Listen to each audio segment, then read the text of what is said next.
George Edward Moore died on October 24th last, and I think it is fitting that I should say something about the character of the man and philosopher whom I first came to know 20 years ago. That he was a very gentle and sweet-natured human being, anyone acquainted with him could testify. He had, for example, a wonderful way with children. When he read or told a story or explained something to a child, the scene was so delightful that the adults within hearing were enthralled, as well as the child. He spent a great deal of his time with children. To one son, Moore gave a music lesson every day from his third year until he went away to prep school, and that son is now a composer. Moore himself loved to sing and to play the piano. He also took a great joy in flowers and plants and was anxious to learn their names. Moore was himself a very childlike person. An important thing that contributed to that quality in him was an extreme modesty. It was as if the thought had never occurred to Moore that he was an eminent philosopher. I recall once that when lecturing before a small class in Cambridge, he had occasion to refer to an article that he had published some years before, and he went on to remark that it was quite a good article. I was much struck by this. Most men would be prevented by false modesty from saying a thing of this sort about their own work. Moore's modesty was so genuine that he could say it without any implication of self-satisfaction. How many times, both in public and private, did he declare that some previous work of his was a dreadful muddle or utterly mistaken? Another aspect of the childlike in him was the constant freshness of his interest, his eager curiosity. This was manifest in all things, but was particularly surprising and impressive in his philosophical work. During the approximately 2.5 years I spent in Cambridge, at 2 different periods, I had regular weekly discussions with him. Also, I went to his weekly at-homes, which were given over to discussion with whomever showed up. I was amazed at the way he reacted whenever anyone proposed a problem for discussion. He was all eagerness, never casual, never bored, never suggesting in his manner, "Oh yes, I've heard of that difficulty." Indeed, his reaction was always as if he had not known of that problem before and was anxious to look into it at once. This was so even if the topic was one that the others and himself had been thinking about together for many months. In the course of a discussion, he would listen to everyone's remarks with breathless attention, as if what they were saying was brand new and extraordinarily exciting. His younger son, who was then about 17 years of age and a freshman at the University of Cambridge, began to attend Moore's lectures, and I recall with pleasure how in the course of a discussion that occurred either during or after the lecture, Moore listened with this same rapt attention to a remark made by the young man, a neophyte in philosophy and his own offspring. This continuously fresh and eager interest was certainly one of Moore's most remarkable qualities as a philosopher. Another aspect of his childlikeness was his simplicity. This was exhibited both in his speech and writing. Although he had a mastery of the classical languages, as well as of French and German, he did not ever adorn his prose with words and phrases from those languages, and his writing is entirely free of the jargon that philosophers typically fall into. He wrote in the plainest possible English. Rarely did he ever use any of the technical phrases or terms of art of philosophy. And when he did, he went to great pains to explain their meaning in the common language of everyday life. Moore's simplicity and also his candor are conspicuous in his autobiography, which I recommend that you read if you have not done so. It is printed in the volume entitled The Philosophy of G.E. Moore. I'm going to take the liberty of reading to you a passage that illustrates the simplicity of both his prose and his character. I am now quoting. One incident which occurred during my school life ought, I think, to be recorded. When I was 11 or 12 years old, I was led to adopt the religious views of a group of young men who conducted what was called a children's special service mission on the beach at a seaside place where my family had gone for the summer holidays. These views were of a type which I think can be called ultra-evangelical, and which can perhaps be better described as very similar to the type characteristic of the Salvation Army. They were views in which much stress was laid on the love of Jesus, both the love which we ought to feel towards him, and the love which he feels towards us. And it seemed to me, and I still think this reasoning correct, that if all that was said in the New Testament was true, and if Jesus was really the Son of God and was still alive, things which at that time I did not think of questioning, then we ought far more often to be thinking of him, and ought to love him far more intensely than most people who profess to be Christians, including my own parents, seem to me to do. Accordingly, I tried to think very constantly of Jesus, and to feel a great love for him, and also to follow a rule of conduct which the young men who converted me had recommended, namely, in all cases of doubt as to what I ought to do, to ask the question, what would Jesus do? But this was not all. It seemed to me also to follow that it was my duty to try to persuade other people to do the same. In short, to try to convert other people as these young men had converted me. And my conviction that this was my duty led to one of the most painful continued mental conflicts I have ever experienced. I did make efforts to do what I conceived to be my duty in this respect, but I had to fight against a very strong feeling of reluctance. There seemed to be something utterly inappropriate and out of place in trying to persuade my schoolfellows, for instance, to love Jesus. I did drive myself to distribute tracts along the promenade at the seaside. And this was not the hardest thing I actually drove myself to do, though I positively hated doing it, all the more because there happened to be at the same place the family of two other boys from Dulwich, whom I greatly admired, and I was desperately unwilling that they should see me distributing tracts. But I constantly felt that I was not doing nearly as much as I ought to do. I discovered that I was very deficient in moral courage. The three features of Moore's childlike quality that I have mentioned, his modesty, his freshness, his simplicity, present themselves very clearly, I think, in this account of an episode of his youth. As a philosophical thinker, he was not brilliant, nor was he very imaginative. He was not fertile in ideas, as was Bertrand Russell, nor was he a profound thinker, as was Ludwig Wittgenstein. I believe that what gave Moore stature as a philosopher was his integrity, an attribute of character rather than of intellect. When he addressed himself to a philosophical difficulty, what he said about it had to be exactly right.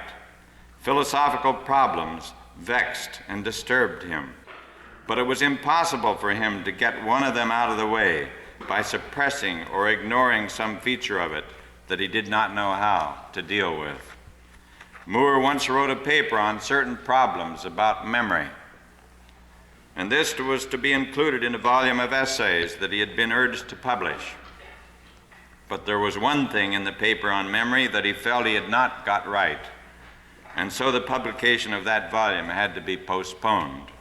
15 years later, Moore was still working on that paper and was still dissatisfied with it, and the projected volume was not published. The lecture that Moore delivered to the British Academy, entitled Proof of an External World, caused him a great deal of torment in its preparation. He worked very hard at it, but the concluding portion displeased him, and he could not get it right as the time approached for his appearance before the Academy. On the day of the lecture, he was still distressed about the conclusion of his paper. And as he was about to leave the house to take the train to London, Mrs. Moore said, in order to comfort him, "Cheer up, I'm sure they will like it." To which Moore made this emphatic reply, "If they do, they'll be wrong." This anecdote is absolutely typical of Moore. It is not what people think, not even what trained philosophers think, that matters. It is the truth, and only the truth, that matters. Whenever I dwell in my mind on this true love of the truth, I find it disturbing. A thinker with that kind of devotion to the truth must go it alone, and this could make one afraid. Moore's steady, immovable integrity was exhibited in every lecture, every discussion, everything he wrote. He had a stubbornness, not of pride, but of honesty. Along with this deep honesty, or perhaps as an aspect of it, there was another thing that contributed to Moore's eminent stature, namely his utter absorption in philosophy. He worked at it the better part of each day. He worked very slowly with intense concentration, and he came back to the same topics again and again. The philosophical problems stayed with him. They were a part of his nature. For Moore to have dropped philosophy would have been inconceivable. Let me tell one more anecdote which may help to point up this side of Moore. He was awarded the Order of Merit, the highest honor that a man of letters can receive in the British Empire. The presentation was to be made by the King, George VI, in a private audience. Moore and his wife went to London on the designated day and took a cab to Buckingham Palace. Mrs. Moore waited in the cab while Moore went into the palace. There he was met by the King's Chamberlain and taken to the King's library. The Chamberlain was a man of culture and also a Cambridge man, and while they awaited the King, Moore and he chatted about Cambridge. Then the King entered. He invited Moore to sit down, and they talked for a while. The King presented the medal to Moore. After some further talk, the King arose, indicating that the audience was at an end. They shook hands, and then Moore was taken back to the palace gates. He entered the carriage, and leaning over excitedly said to Mrs. Moore, "Dorothy, do you know that the King had never heard of Wittgenstein?" This exclamation of Moore's illustrates not only his naivete, but also his complete preoccupation with philosophy. Here's philosophy, the most exciting thing in the world. Here's Wittgenstein, the most exciting figure in philosophy, and here's the King, who has never even heard of Wittgenstein. Finally, Moore had an acute and energetic mind. He could hold together all the strands of a long, subtle, and complex discussion. As he pushed deeper and deeper into a topic, he would always know what the road behind had been, how he had got to the place he was in the argument. Thus the qualities that contributed to Moore's philosophical eminence, and by eminence here I do not mean fame, but rather the quality of being first rate. These qualities were, I think, the following: complete modesty and simplicity, saving him from the dangers of jargon and pomposity; thorough absorption in philosophy, which he found endlessly exciting; strong mental powers; and a pure integrity that accounted for his solidity and his passion for clarity. These were the primary ingredients, I believe, in the nature of this remarkable man. Let us turn now to Moore's philosophical work. He made interesting contributions on many topics: perception, knowledge, facts and propositions, the reality of time, hedonism, idealism, universals and particulars, whether goodness is a quality, whether existence is a predicate, the proof of an external world, the nature of philosophical analysis. These are some of the topics on which Moore wrote. But as I reflect on his writings, his lectures, and his oral discussions, the thing that stands out most prominently for me is his so-called defense of common sense. And I suspect that if Moore is remembered in the history of philosophy, it will be because of this theme embedded in his philosophical work. It was not merely there as an assumption. He made it an explicit principle of his philosophy, so much so that when he wrote in 1925 an essay intended to describe his philosophical position, he actually entitled it A Defense of Common Sense. Now, what did Moore mean by common sense, and what is its importance in relation to philosophy? Writing in 1910 in the work called Some Main Problems of Philosophy, Moore said the following, I'm quoting, "There are, it seems to me, certain views about the nature of the universe which are held nowadays by almost anybody. They are so universally held that they may, I think, fairly be called the views of common sense." He goes on to say, "It seems to me that what is most amazing and most interesting about the views of many philosophers is the way in which they go beyond or positively contradict the views of common sense."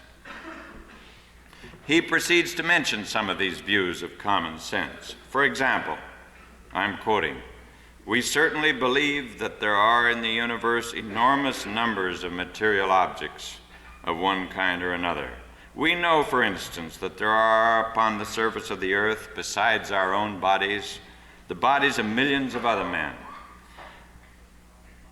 We know that there are the bodies of millions of other animals, millions of plants, too.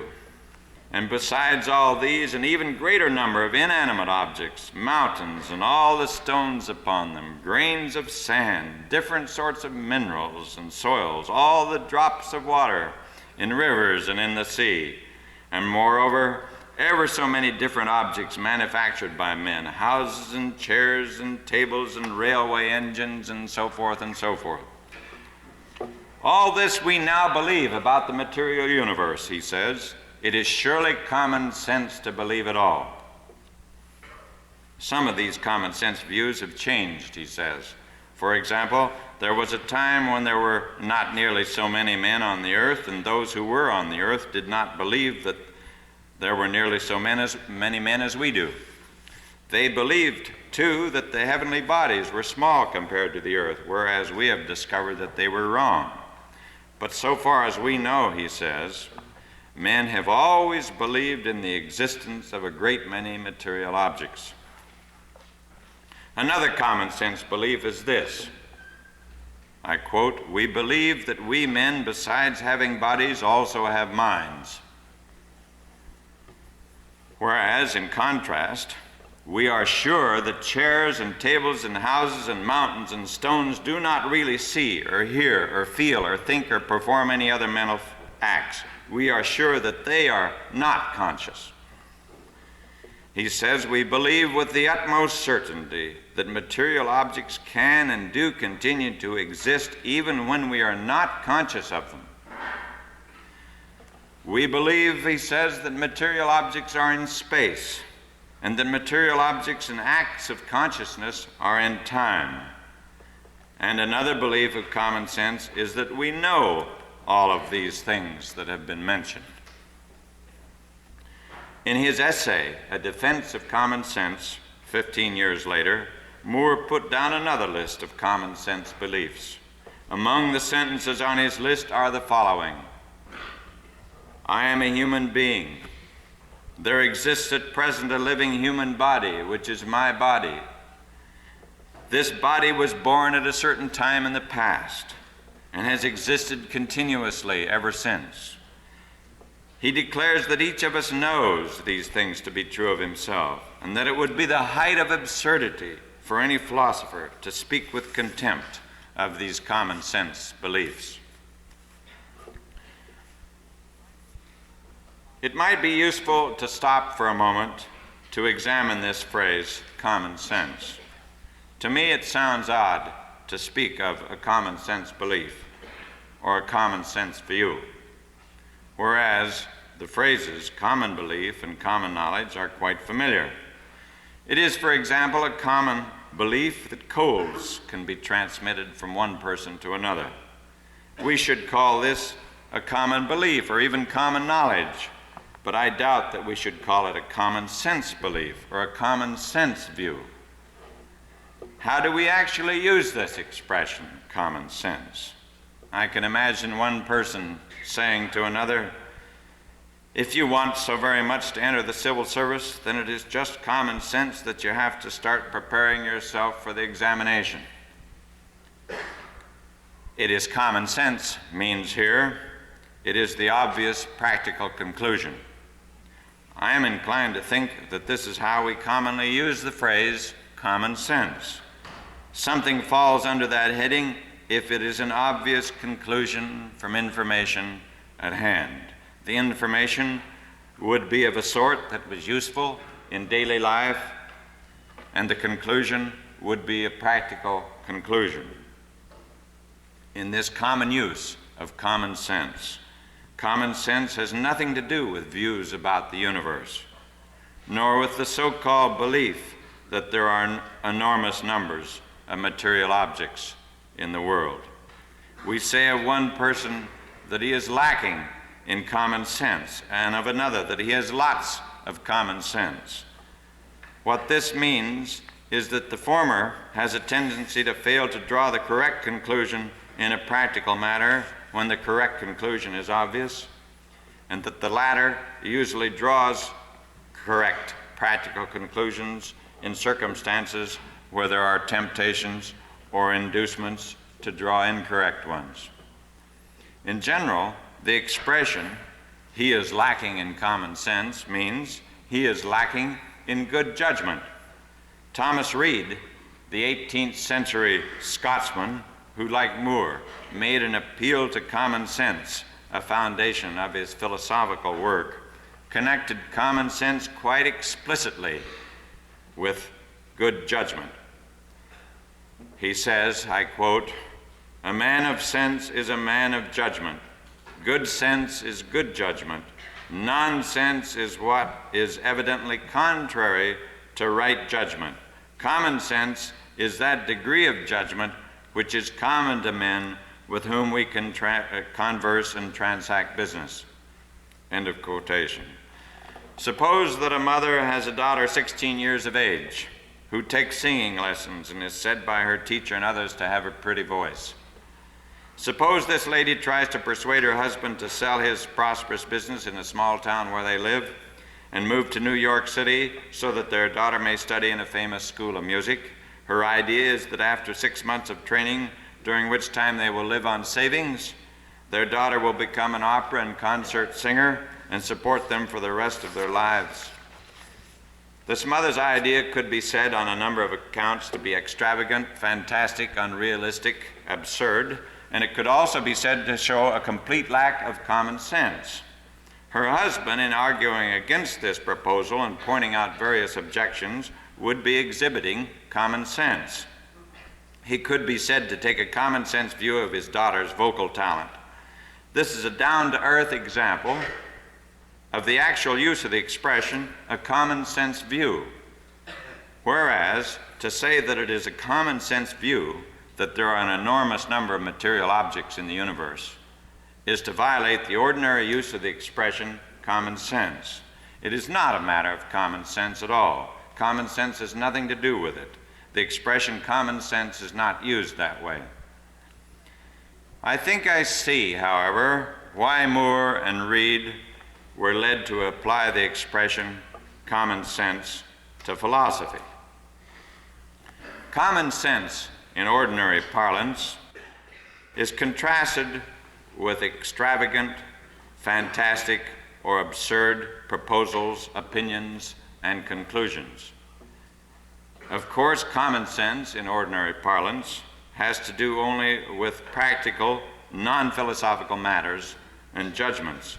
But philosophical reasoning sometimes leads philosophers to deny such things as that there are material objects, or that we know that there are, or that there can be such a thing as seeing a material thing, and so on. These views and conclusions seem to be, in some sense, extravagant, fantastic, or absurd. By analogy with the normal use of the expression common sense, a philosopher who rejects those views and conclusions as absurd may think of himself as appealing to common sense, although strictly speaking, he is not. Since, as I hold, the examples that Moore gives of alleged common sense views of the world actually have nothing to do with common sense, let us ask whether they are common beliefs, or widespread beliefs, or universal beliefs, or things which we all commonly assume to be true, as Moore says they are. There is one item on Moore's list of which some at least of the above things are true, namely the belief that the sun and the moon and the visible stars are great masses of matter, most of them many times larger than the earth. This might even be said to be common knowledge, whereas at one time it was not. But consider the following examples. There are enormous numbers of material objects. Acts of consciousness are attached to some material objects but not to others. Our acts of consciousness occur in the same places in which our bodies are. Stones do not see or feel or hear or think. There exists at present a living human body, which is my body. I am a human being. Is it right to say that everyone here assumes these things to be true and even knows them to be true? If you stop to think about the things on this list, you will begin to see that all of them are queer sentences. Their queerness is brought out if we ask of each of them a question that Wittgenstein taught us to ask, namely, what is supposed to be the use of the sentence? When would you seriously say it to someone? What would the circumstances be? What would be the purpose of saying it? Would it be to give someone information, or to admonish or warn him, or to remind him of something, or to teach him the meaning of a word?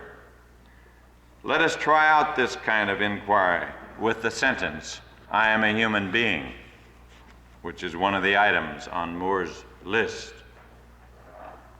When would you say this to someone or to yourself?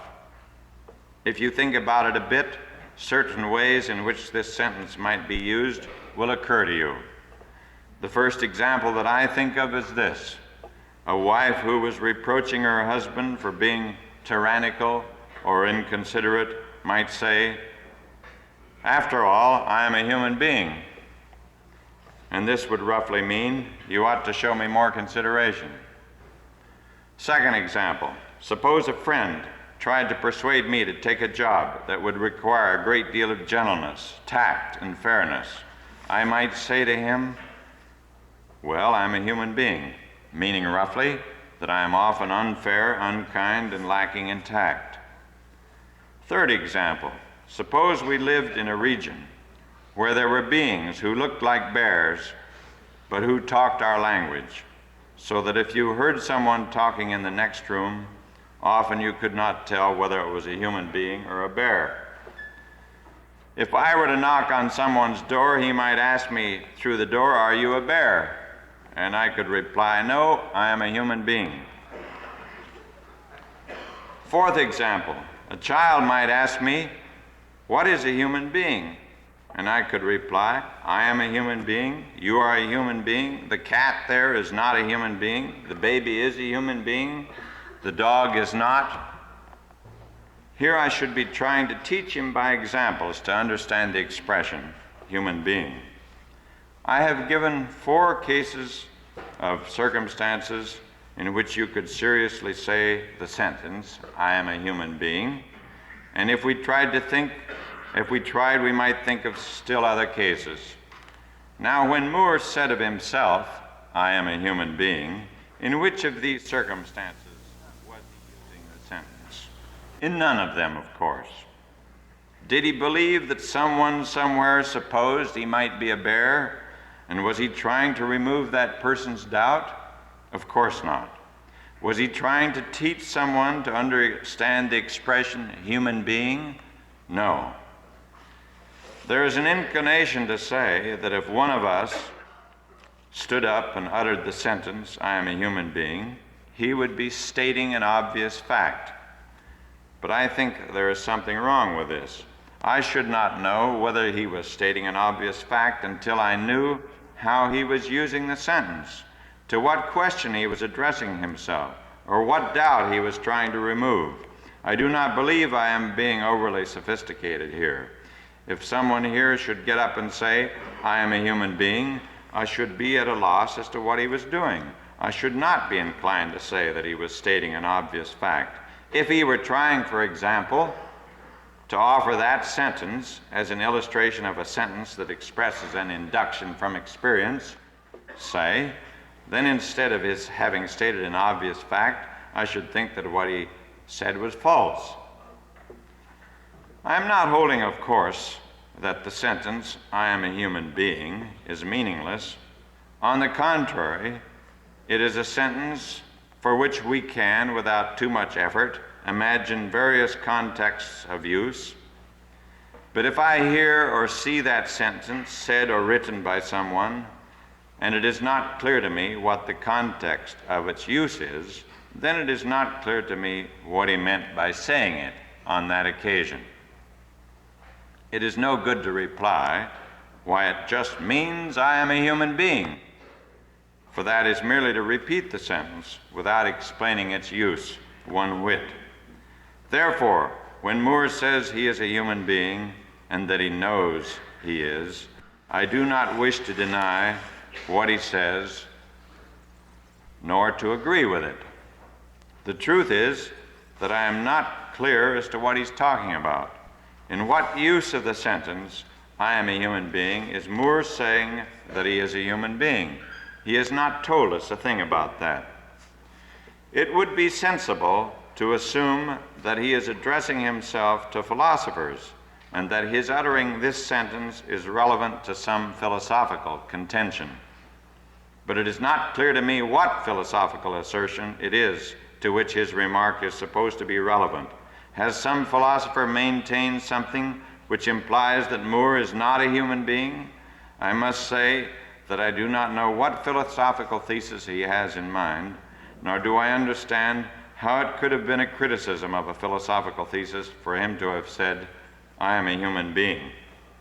The general point I have been trying to make by consideration of this one example is that not only does the famous defense of common sense have nothing to do with common sense in the ordinary meaning of this phrase, but furthermore that if we go through his list of so-called common sense views, trying to take them as things that Moore was asserting to be true, it is far from clear either what assertions he was making or that he was making any assertions at all. So far, I have not succeeded in explaining why the so-called defense of common sense was an important development in philosophy. That it was an important development, I do not doubt. I was strongly influenced by it, and the same is true of many other students of philosophy. Prima facie, it is not easy to understand what the defense of common sense amounts to, or what philosophical interest it has.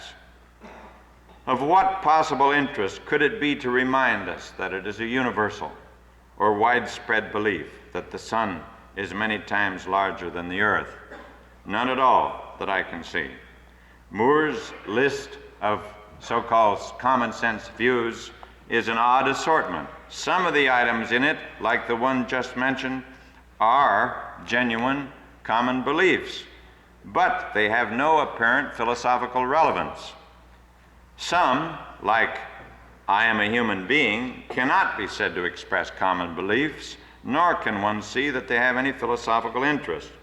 But there are some, I think, that do have philosophical point, although they cannot be called either common sense views or common beliefs. An example in this category is the following statement from a defense of common sense. I'm quoting, "I have often perceived both my own body and other things which formed part of its environment, including other human bodies. I have not only perceived things of this kind, but have also observed facts about them, such as, for instance, the fact which I am now observing, that mantelpiece is at present nearer to my body than that bookcase."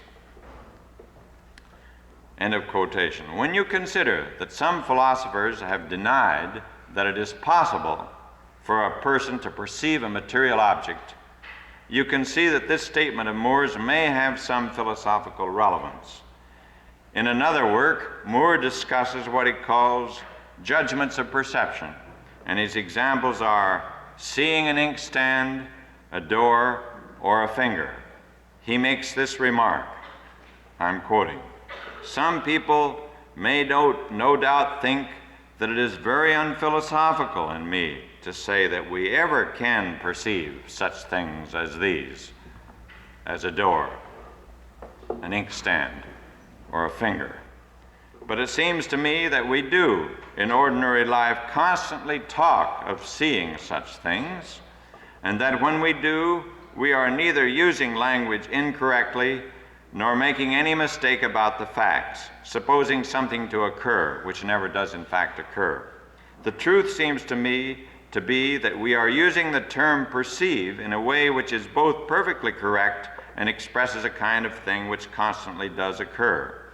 I am not therefore afraid to say that I do now perceive that that is a door and that that is a finger." Moore goes on to say, "Some philosophers seem to me to have denied that we ever do in fact know such things as these, and others not only that we ever know them, but also that they are ever true.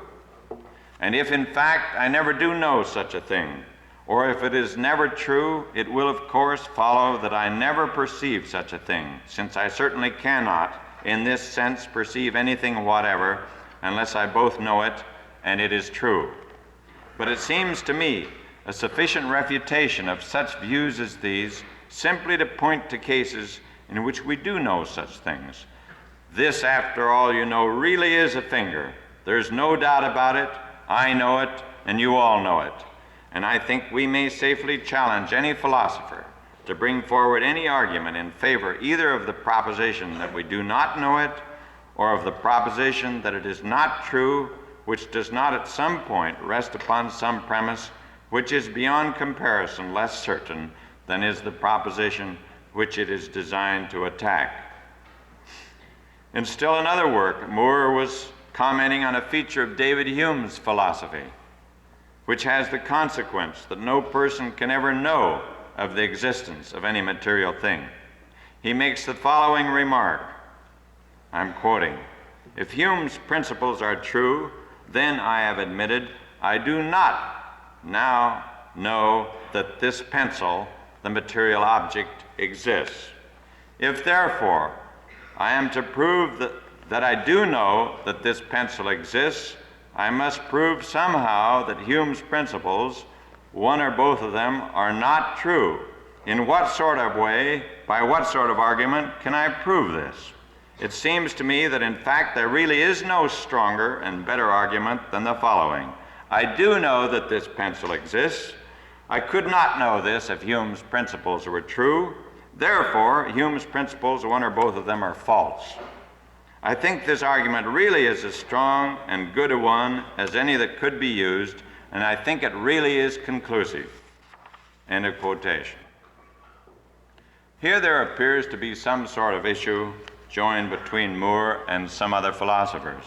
But I expect that on the one hand, some of you will be puzzled as to how anyone in his right mind can deny that we see doors and fingers, and on the other hand, some of you who feel no difficulty about this will be perplexed as to how Moore could think of himself as disproving this view, for all he does is to declare that he does see that door and this finger.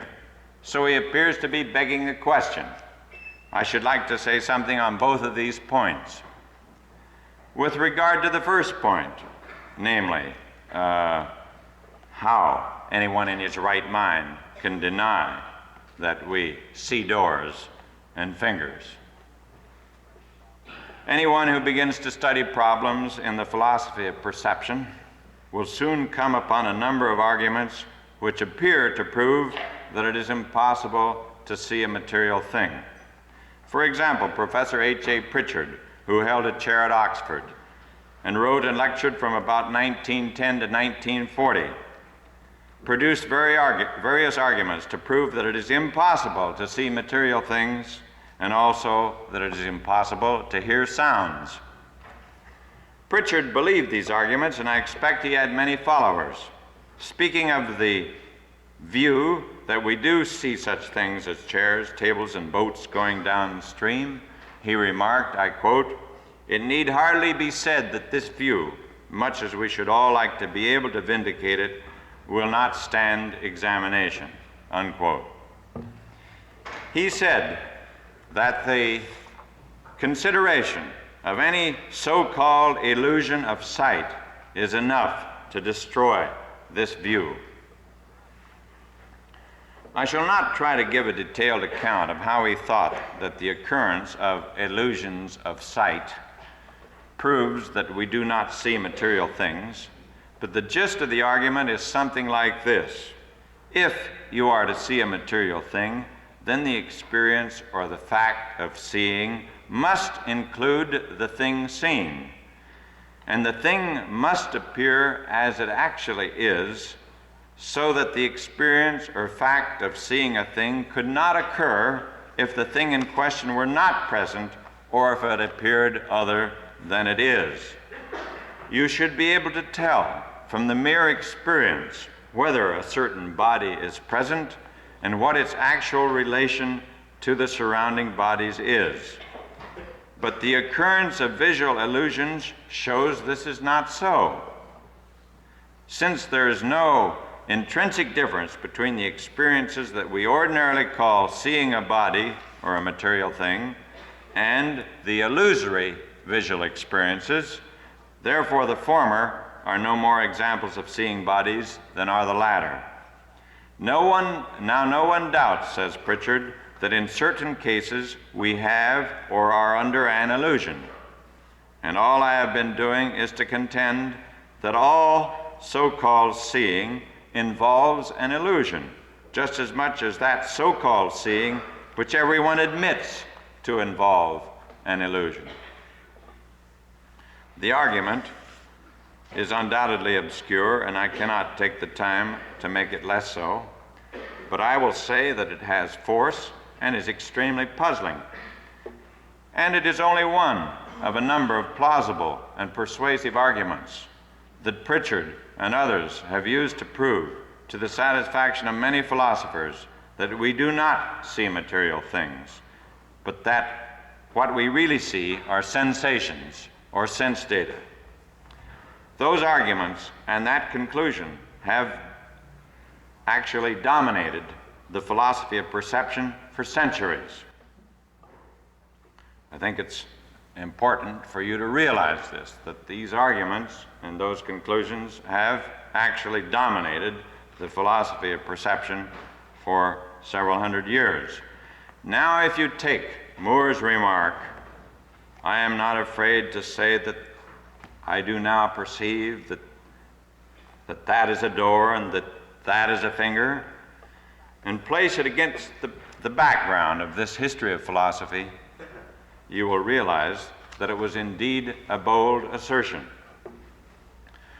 This brings us to the second point, namely, what does Moore achieve by insisting that he does see material things? Is not this merely a stubborn refusal to accept the arguments of Hume, Berkeley, Pritchard, Russell, and the others? They give ingenious and persuasive proofs that we do not see material things. And Moore says that we do, and so the proofs are wrong. But he does not say how they are wrong, and so is he not begging the question. It must be admitted that Moore never gave a satisfactory account of what he was doing, and that we ourselves must supply some explanation of this particular feature of the so-called defense of common sense, if we are to attribute any cogency to it. In the following, I will attempt such an explanation. Pritchard and the others must admit that we use such sentences as, "See my finger, now you see the dog, now you don't see him," every day of our lives, and furthermore, that we are taught to use such sentences and that we teach their use to others. We are taught and do teach that the correct way to speak in certain circumstances is to say, "I see the dog," and in other circumstances to say, "I don't see him," and in still other circumstances to say, "I think I see him, but I can't make him out very well at this distance," and so on. Undoubtedly, Pritchard used such forms of speech every day and taught them to his children, if he had any, and he would have acknowledged in various ways in practical life that they are correct forms of speech. His philosophical position, however, stands in opposition to this obvious fact. Pritchard was contending, I believe, that we cannot see bodies, not merely that we do not. He says, I quote, "I of course take it for granted that if it can be shown in certain cases that what we see cannot be a body, the same thing must be true of all cases," unquote. He means, I believe, that if there is even one case in which you are under the illusion of seeing a body, then in no case do you see a body. And he describes various examples of cases in which you would be under the illusion of seeing a body, but would not be seeing one. For example, the familiar case of which we describe as seeing a moving body in a mirror. If, for example, there was a mirror in front of me and someone walked across the stage behind me, then I would see a body moving in front of me, and this is an example of what Pritchard calls a visual illusion. Even, I think his point is not that such illusions occur in fact, even if they did not occur. For example, if there were no mirrors or reflecting surfaces in the world, still it is a logical possibility that such illusions should occur, and this logical possibility would be enough to prove that we cannot see bodies.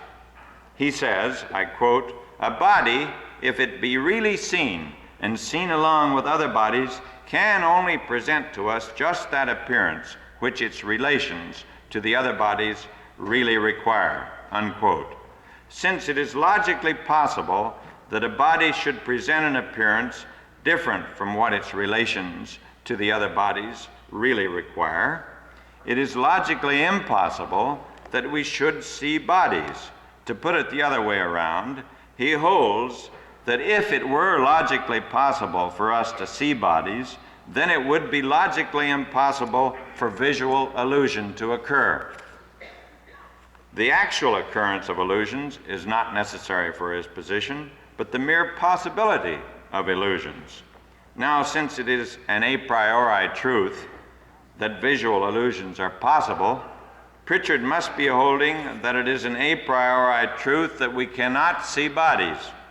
He must be holding, therefore, that the ordinary notion of seeing a body is really self-contradictory. He must be thinking that statements like "I saw a man walk a tightrope yesterday, and now I see the dog," are really self-contradictory, and so is any statement expressed by a sentence whose main verb is some form of the verb to see, taking for its object the name of any sort of body. If those statements were all self-contradictory, then they would have no correct use. Therefore, Pritchard's philosophical position conflicts both with the fact that they do have a correct use, as well as with his own actual practice of using such sentences in everyday life. A child is taught that it is wrong to say, "I see the ball," when his eyes are closed, but right to say it when his eyes are open and following the ball. If the sentence, "I see the ball," were self-contradictory, it would never be right to say it. "I see the broom under the bed" can be an informative statement, but if it were self-contradictory, it could not be any more informative than is the statement, "The door is both open and closed." When Moore said, "I now perceive that that is a door," it does not matter whether he was actually looking at a door. It was not necessary for Moore to have produced an example of a true perceptual statement. It was not necessary for him to have presented a paradigm of seeing a material thing. All that matters is that he should have reminded his listeners and readers that the sentence, "I see a door over there," has a correct use and can be an informative statement. Recently, I have been assailed for allegedly having confused in previous writings Moore's appeal to common sense with his appeal to ordinary language. But what I want to insist on is that if Moore's so-called defense of common sense has philosophical cogency, as I think it does, then it cannot have anything to do with common sense, properly speaking, nor with common belief, for neither of these things has any relevance to philosophy. I think that Moore was undoubtedly confused about his own position, as is often the case when someone makes an advance in philosophy. It is necessary for us to put a certain construction upon his defense of common sense, if we are to justify it as philosophically important. That is what I tried to do in previous writings and am trying to do now. My construction proceeds as follows. First, I place a certain interpretation upon the position of a philosopher who is tempted to hold, for example, that no one can know with certainty that any empirical statement is true, or that no one can see a material thing, and so on with the other paradoxical positions that Moore attacks.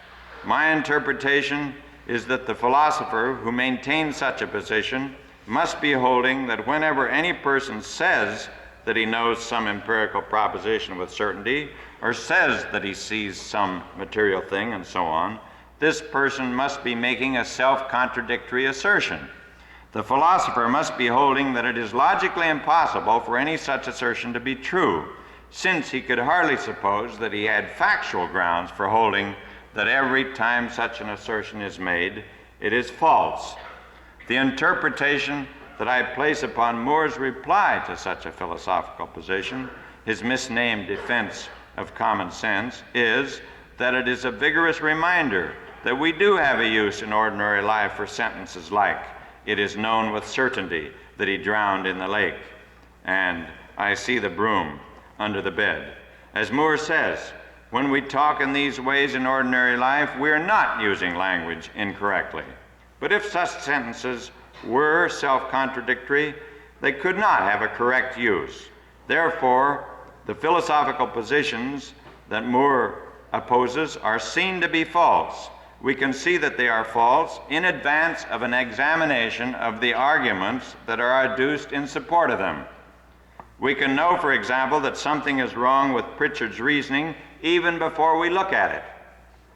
We can understand now why Moore was not begging the question against Pritchard, for when the latter's position is understood, we realize that he was contending for something that is false beyond question, and that this is just the point that Moore was making.